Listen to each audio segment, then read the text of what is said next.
Momentos de acumulación. Si recuerdan, les comentaba que hay tres principales actividades: la enajenación, la prestación de servicios, el uso goce temporal. Bueno, pues dependiendo de las actividades que desarrolle nuestra persona moral, es como tendremos el momento de acumulación. En el caso de enajenación de bienes, de enajenación, el momento de acumulación es cuando se expide el CFDI, cuando se entregue el bien o se preste el servicio o cuando se cobre total o parcialmente. Estos son los tres elementos. Cualquiera que se dé en primera instancia es el que va a generar la acumulación del ingreso. En caso de uso goce temporal, cuando es exigible la contraprestación, esto es, en el contrato aparece una fecha de pago. Yo te voy a otorgar el uso goce temporal de este bien inmueble y la renta me la vas a pagar dentro de los primeros 5 días o dentro de los primeros 10 días de cada mes. Ese periodo, 5 o 10 días, no es un periodo de exigibilidad, es un plazo para poder pagar la renta. Una vez que se supere ese plazo, entonces se convierte en exigible. Esto es, el día 6 o el día 11. Ya se convierte en exigible porque yo estoy otorgando el uso o goce temporal del bien. Por lo tanto, ya es un ingreso de carácter acumulable, aun cuando no haya expedido el comprobante. O bien, el momento de acumulación es a la expedición del comprobante. Si yo expido el comprobante el día 4 o el día 6, pues entonces en ese momento se considera como ingreso acumulable. Lo que suceda primero, el momento de la exigibilidad o el momento de la exhibición de la expedición del comprobante. Entonces nosotros aquí tenemos que ser sumamente puntuales. Ahorita vamos a ver cuáles son los temas que se nos están presentando con las autoridades respecto a estos puntos, ¿no? En el caso de arrendamiento financiero, pues se acumula la totalidad del precio pactado o bien el precio exigible en el ejercicio, pero tiene que ser por la totalidad de las operaciones. En el caso de enajenaciones a plazos, debe ser la totalidad del precio pactado. En el caso de deudas condonadas o canceladas, cuando se consuma el plazo de prescripción y cuando se aplique la deducción del crédito incobrable. En contratos de obra, el momento de acumulación es cuando se aprueben o autoricen las estimaciones y el pago se efectúe dentro de los 3 meses. Si el pago de la estimación se realiza fuera de los 3 meses, entonces cuando sean cobrados. Y ahí me voy a detener en una cuestión que se está presentando de manera natural con las autoridades fiscales. Y aquí va a depender mucho de eh, la forma en la que vamos a aclarar ciertos temas con el SAT. Empresas constructoras, por ejemplo, esto es lo más común en empresas constructoras, en las cuales existe un contrato de precio alzado, un contrato de obra a precio alzado, en la cual se va a ejecutar una obra durante un plazo determinado, se dará tal vez un anticipo por esa obra y después se irán haciendo pagos conforme a las estimaciones. La única actividad que no tiene un momento de acumulación conforme al CFDI es el contrato de obra. Ejemplo, yo puedo, y son algunas controversias que se tienen en este tipo de actividad que es la construcción. Ejemplo, tú contratas la empresa constructora de Efraín, tiene Construcciones S.A.D.C.B., ¿ok? Para que te desarrolle un inmueble. Y entonces hacemos el contrato de obra. Y el contrato de obra señala que el precio por la ejecución son 40 millones de pesos. Y entonces mi empresa, te emite un CFDI por el inmueble, por la obra, por 40 millones de pesos. Oye, ya tienes que acumular porque ya emitiste el comprobante fiscal. Totalmente falso. Yo no tengo que acumular 40 millones de pesos por la emisión del comprobante, porque al tratarse de un contrato por obra, tiene que ser su acumulación conforme se autoricen las estimaciones. Si me lo permiten, denme 2 minutitos. Vamos a mostrarlo de manera directa. Ahí debe aparecer en ustedes la ley del impuesto sobre la renta, artículo 18. Bueno, aquí está. Artículo 17, que es el que estamos viendo, cuando se entiende el momento de acumulación, enajenación de bienes, otorgamiento de uso goce temporal, derivado de deudas no cubiertas, y en este punto, que es el penúltimo párrafo, establece: los contribuyentes que celebren contratos de obra inmueble considerarán acumulables los ingresos provenientes de dichos contratos en la fecha en que las estimaciones por obra ejecutada sean autorizadas o aprobadas para que proceda a su cobro. Entonces yo emití un CFDI por 40 millones de pesos de ingresos y que incluso señala PPD porque no me lo han pagado. Bueno, pues ese CFDI, por tratarse de un contrato de obra inmueble, no es acumulable. Será acumulable la estimación por obra ejecutada que sea autorizada o aprobada para que proceda a su cobro, siempre y cuando dicha estimación tenga lugar dentro de los 3 meses siguientes a su aprobación, el cobro, ¿no? El pago de dichas estimaciones dentro de los 3 meses siguientes. De lo contrario, se considerarán acumulables hasta que sean pagados. Entonces yo puedo emitir como empresa constructora un CFDI por 40 millones de pesos, que es la obra, más el IVA si es que se causa, pero eso no significa ya un momento de acumulación. El momento de acumulación es conforme a la estimación de la obra y conforme si esa estimación se paga dentro de los 3 meses siguientes. Entonces la norma, la ley del impuesto sobre la renta, no se ha reformado en cuestiones de contratos de obra a precio alzado. Entonces, en ese sentido, pues las empresas constructoras, por un temor válido, no lo realizan de esa forma. Porque si yo emito, por ejemplo, en este año 2025, yo tuve 3 contratos de obras por 40 millones de pesos, pues entonces ya tengo reportado 120 millones de pesos. Y en mi declaración anual no van a aparecer los 20 millones de pesos, los 120 millones, únicamente van a aparecer las estimaciones. Y los avances de obra de esas 3 estimaciones, a lo mejor son de esas 3 obras, a lo mejor son 1.200.000, el 10%, ¿no? Y entonces yo reporté en mi declaración anual 1.200.000. ¿Cuál va a ser la problemática?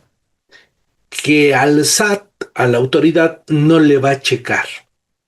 Porque tengo 120 millones facturados y solamente he reportado 1.200.000? Eso nos va a llevar a la tan temida restricción temporal de certificados de sellos digitales. Por eso lo que hacen muchas constructoras es facturar el monto del anticipo, en su caso, más cada una de las estimaciones que se van aprobando. En mi opinión, pues bueno, es una forma de solventar esa probabilidad de restricción, pero, pues bueno, ahí tenemos en el artículo 17 de manera puntual cómo tendría que estarse formulando la acumulación en el caso de contratos de obra, ¿no? En el caso de accesión, que es cuando un inquilino decide terminar el contrato y retirarse y dejar bienes a favor del arrendador, bueno, pues al término del contrato se considera un ingreso acumulable y necesita realizarse en el avalúo por el personal de autorizado. Los intereses se acumulan conforme se devengan los normales y los moratorios a partir del cuarto mes, los efectivamente cobrados. Bueno, eso es lo que señala la ley. Ahora vayamos a ver el tema del CFDI, ingresos y la emisión del CFDI. El CFDI para la autoridad fiscal ha sido el mecanismo ideal para lograr una fiscalización, una revisión, una comprobación más certera. Porque a partir del CFDI se vincula con estados de cuenta, se vincula con la declaración informativa de operaciones con terceros, es la base para la plataforma de las declaraciones y pagos y esta a su vez es la plataforma para el llenado o el prellenado de las declaraciones anuales.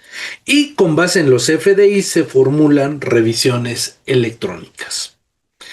Entonces el ecosistema basado en el CFDI es sumamente amplio. Por eso la autoridad no lo va a modificar, vamos, no lo va a eliminar como un mecanismo de control. Al contrario, lo va a fortalecer para que se le brinde todavía mayor información.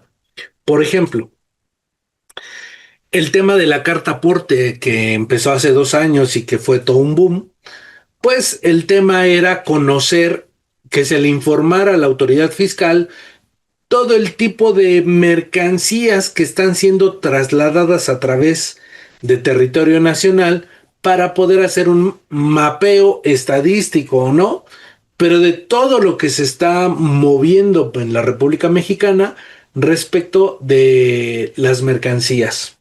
Y por eso tengo que indicarle cuál es el camión con el que se va, quién es el conductor, qué tipo de mercancías lleva mi transporte, qué tipo de factura, etcétera, ¿no? Entonces se va ampliando más la información que le vamos proporcionando a la autoridad fiscal.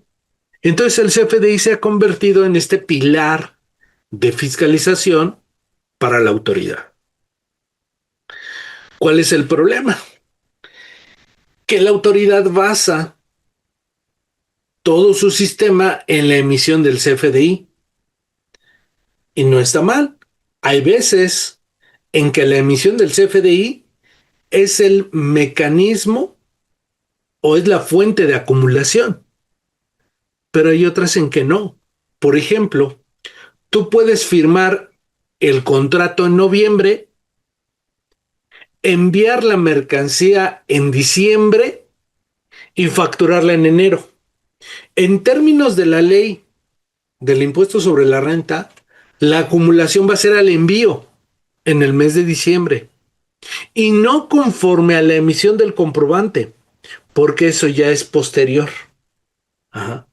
Ese tipo de situaciones, cuando a la autoridad no le coinciden los FDIs de ingresos emitidos con los ingresos declarados, están sujetos a una restricción, es muy probable, restricción de certificados de sellos digitales, pero la aclaración también es totalmente válida.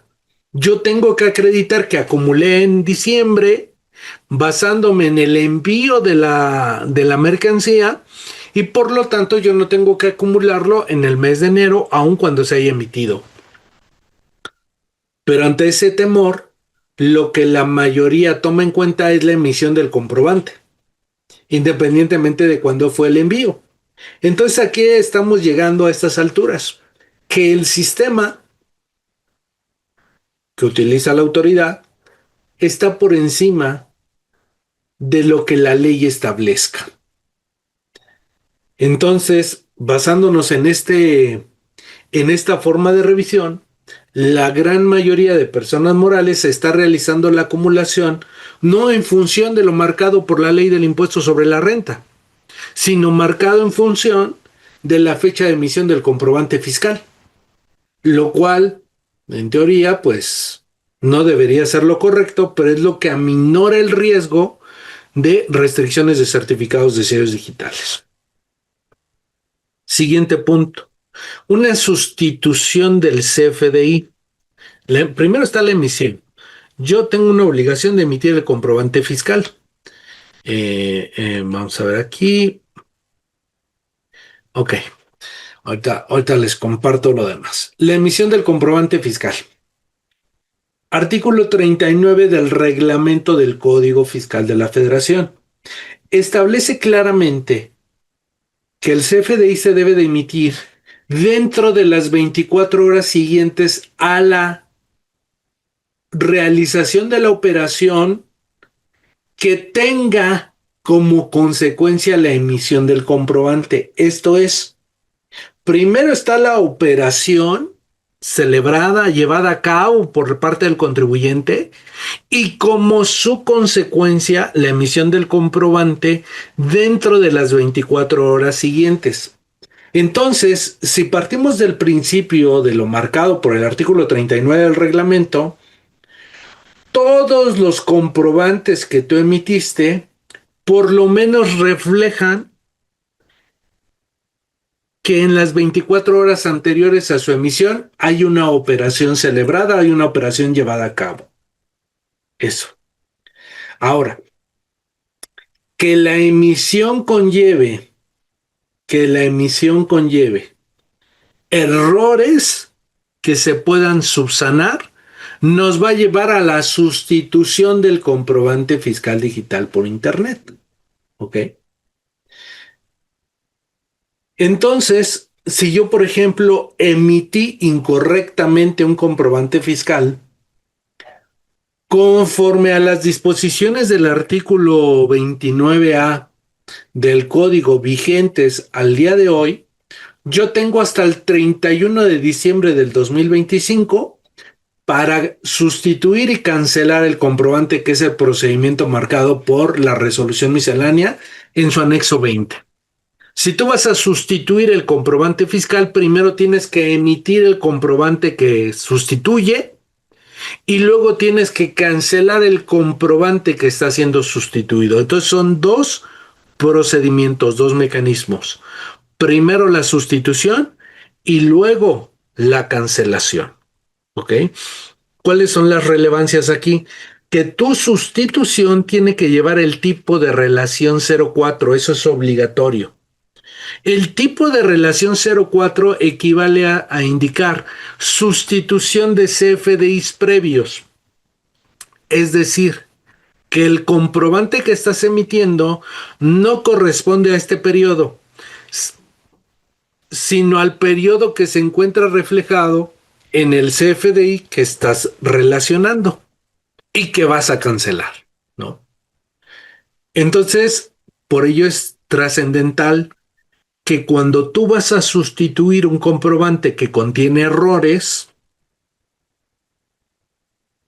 pero esos errores no son en el RFC del receptor, el receptor está correcto, entonces tienes que hacerlo con el tipo de relación 04 para efecto de indicar que ese CFDI no corresponde a ese periodo, sino a un periodo previo. ¿Ok? Y luego viene la cancelación. Entonces decíamos, el plazo es hasta el 31 de diciembre del 2025. Conforme a reglas misceláneas, tú tienes hasta antes de presentar tu declaración anual. ¿Ok? Sin embargo, ¿qué ha pasado en la práctica? Que hemos visto que hay CFDIs que contienen errores y que son de ejercicios pasados. Por ejemplo, tú ya cerraste el 2025, estás en octubre del 2026 y uno de tus clientes te comenta que el CFDI tiene un error.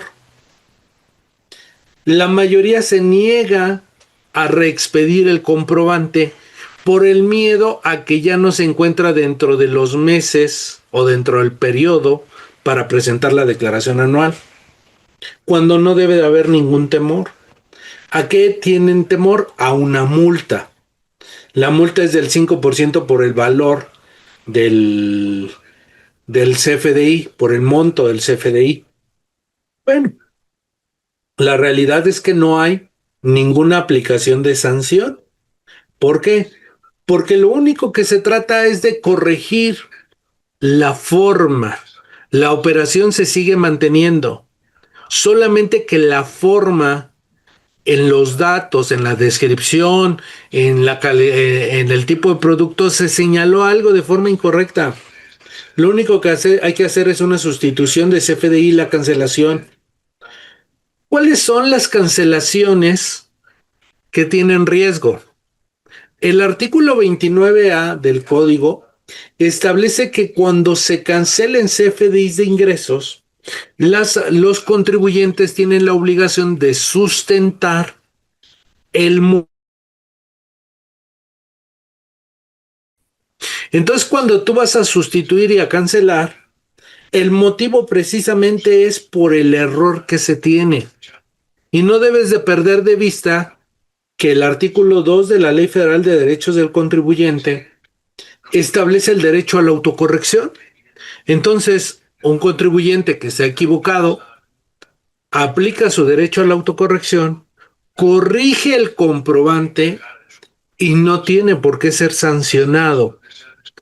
El problema de cancelar un comprobante fiscal después de 3 meses o después del plazo para presentar la declaración anual son aquellos que no implican una sustitución. Ese es el tema. Son aquellos comprobantes que no se encuentran relacionados con una sustitución. Y es claro el motivo, es clara la razón. Si conforme al artículo 39 del reglamento, tú tienes que emitir el comprobante 24 horas después de haberse realizado la operación y después ese comprobante lo quieres cancelar porque la operación no se llevó a cabo, entonces hay una especie de contradicción. ¿Por qué lo emitiste si la operación no se llevó a cabo? ¿Cuál fue la razón? Ahí es donde deben de existir los elementos que sustenten el por qué la cancelación de ese comprobante fiscal digital. El por qué no hay una sustitución de esa operación ya no significa un error en el contenido del comprobante. Significa la cancelación, el excluir del pago del impuesto una operación que tú ya habías reconocido. Ese es el tema con las cancelaciones de CFDI, no con las sustituciones. Para tu servidor las sustituciones son claras, válidas en cualquier momento. Hayan pasado 3, 4, 5 años. Incluso nosotros dentro de una revisión dentro de una revisión por parte de la autoridad fiscal, se sustituyeron comprobantes porque habían errores y se cancelaron y correspondía a 3 años previos y no existió ninguna multa al respecto. La autoridad nunca señaló, oye, te vamos a multar porque cancelaste. No. El tema de la cancelación es porque primero reconoces la existencia de una operación y posteriormente nulificas esa aceptación de la operación, con la cual no quieres pagar un impuesto o no deseas pagar el impuesto correspondiente. Entonces la autoridad por ello solicita que se acredite, que se avale, que se sustente el motivo de la cancelación. ¿Ok? Entonces esos son datos que tenemos que considerar para estos efectos. ¿Ok? José Ángel, qué gusto. Una pregunta. El banco donde tenemos el fondo de ahorro de los trabajadores por el manejo de la cuenta nos cobró una comisión masiva. Les pido un CFDI por concepto de esa comisión. El asesor del banco me dice que no dan comprobante fiscal ya que el comprobante es el mismo estado de cuenta. Y con eso puedo hacer deducible esa comisión y también para acreditar el IVA. ¿Es correcto esa respuesta por parte del banco de ser así? ¿Hay algún fundamento? Interesante lo que preguntas, mi estimado José Ángel. Si el estado de cuenta es un XML, primero hay que ver el, el PDF es una representación impresa del archivo XML. Tú tienes que tener el archivo XML generado por esa situación, en primera instancia. Y segundo, verificar si ese archivo XML cumple con las disposiciones técnicas del anexo 20. Es decir, que por lo menos esté timbrado por parte de la autoridad fiscal. Vamos a hacer un ejemplo, mi estimado José Ángel y amigos. Yo, imagínense que su presentación está en PowerPoint. Imagínense que esta presentación yo la puedo convertir a un archivo XML y se las comparto. Y les digo, miren, ya tienen un archivo XML de la presentación y supongamos que es una factura que ustedes quieran deducir. El archivo XML es un formato como es formato Word, formato Excel, XLS o formato .doc, X, ¿no? Es un formato, entonces los archivos XML cualquiera los podría, por decirlo de alguna manera, generar. Lo importante del archivo XML que habría que validar, mi estimado José Ángel, es que cumple con las especificaciones del SAT, entre ellos que se encuentre con el timbre por parte de la autoridad fiscal. Si cumple con todos esos requisitos, entonces es correcto lo que te comenta el asesor.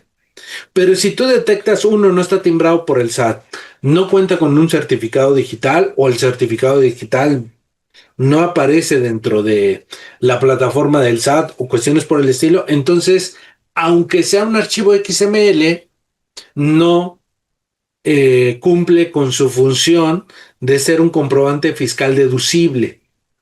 Entonces, habría que analizar no el estado de cuenta, el PDF, habría que analizar el archivo XML que el banco te debiera de estar proporcionando. Ahora, otra forma de comprobarlo, ingresa a la plataforma del SAT, busca los comprobantes emitidos con el RFC del banco y observa si los XML que descargas ahí aparece esa comisión y aparece ese IVA.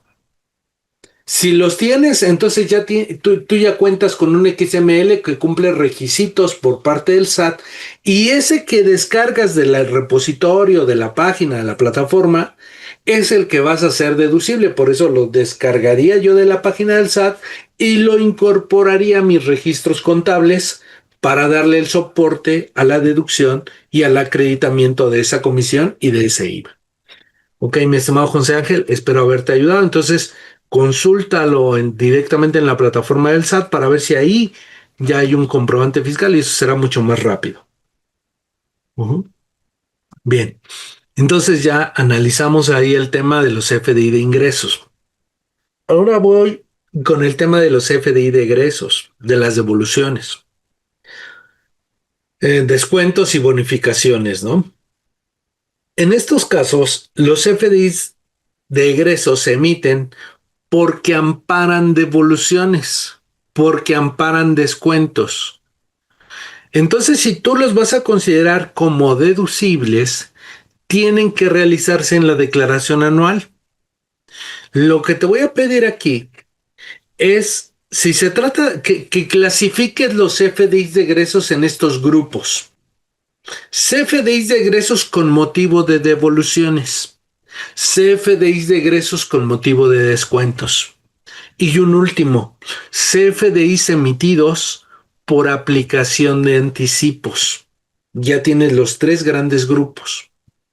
En el caso de las devoluciones, solamente confirmar que efectivamente se llevaron a cabo esas devoluciones y por lo menos hacer una investigación rápida de las entradas al almacén con motivo de esas devoluciones. En el caso de los descuentos, tener las políticas respecto de cómo se aplican a cada tipo de cliente. Y en el caso de la aplicación de anticipos, relacionarlos con los ingresos de anticipo que en su caso se hayan generado. ¿Por qué es importante esto? Porque hemos detectado la restricción de certificados de sellos digitales debido a que el contribuyente considera los FDIs de egresos de descuentos o devoluciones como una disminución del ingreso en pagos provisionales. Y eso no es lo correcto. Esas devoluciones, descuentos, aun y cuando aparecen en el CFDI de ingresos, deben de aplicarse como deducciones en la declaración anual. Hemos recomendado con algunos clientes, sobre todo los que tienen descuentos dentro del propio CFDI de ingresos, que primero se establezca la política de cómo van a estar los descuentos, cómo van a ser aplicados con los clientes. Y que si aparecen en el CFDI de ingresos, no se aminore, no se reduzca en los pagos provisionales, sino hasta la declaración anual. Porque en esa restricción de certificados, la aclaración se da en el siguiente sentido. De manera incorrecta se ejerció la deducción, la aminoración del CFDI de ingresos en pagos provisionales, lo cual es incorrecto y entonces se corrige en la declaración aumentando los ingresos y aumentando a su par las devoluciones, los descuentos. Pero el tema es todavía más complejo cuando se trata del CFDI por aplicación de anticipos, porque entonces es válido conforme a la resolución miscelánea y al propio procedimiento establecido en la ley de renta, que si tú emites un CFDI de anticipo y hay un CFDI por aplicación de anticipo, el ingreso tiene que eliminarse de manera natural, porque para no tener una doble acumulación. Y entonces cuando llegamos con la autoridad y queremos, por una restricción, aclarar el tema de la aplicación de los anticipos, es sumamente complicado.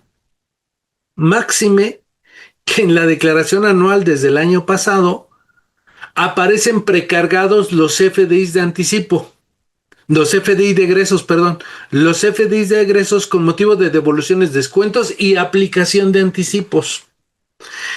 Entonces, en pagos provisionales traemos la problemática de estar eh, aumentados los ingresos por para no aplicar los FDIs de egresos por anticipo y para que nos coincida en la declaración anual cuando eso es incorrecto. Pero es que muchas veces se utiliza solo por la aplicación de los anticipos. Entonces, si tú vas a seguir aplicando los FDIs de egresos por aplicación de anticipo en pagos provisionales y en la declaración anual, ten tu papel de trabajo debidamente integrado, porque las posibilidades que te restringen el certificado es alta. Porque si tú tienes comprobantes emitidos 100 millones y de esos 100 millones, 10 millones son anticipos a los cuales les corresponde el CFDI por aplicación de anticipo, entonces realmente en tu declaración anual solamente vas a acumular 90 millones. Entonces la autoridad tiene 100 millones emitidos versus 90 millones, supone que hay una diferencia que no se ha acumulado, pero no está considerando los FDIs de egresos por aplicación de anticipo. Entonces, si esa es tu diferencia, aprovecha al momento de hacer tu declaración anual para el efecto de que tengas debidamente soportadas las aplicaciones de CFDI de egresos por anticipos y atender de manera más ágil esa probable restricción de certificados de sellos digitales que pudieses tener en un futuro. Y como último punto, recuerda que los FDIs de egresos no cancelan los FDIs de ingresos. No, ese no es su razón de existencia. Entonces, si a ti por alguna razón emites un CFDI de egresos con la intención de cancelar un CFDI de ingresos, vamos a tener una problemática en caso de revisión por parte de la autoridad fiscal.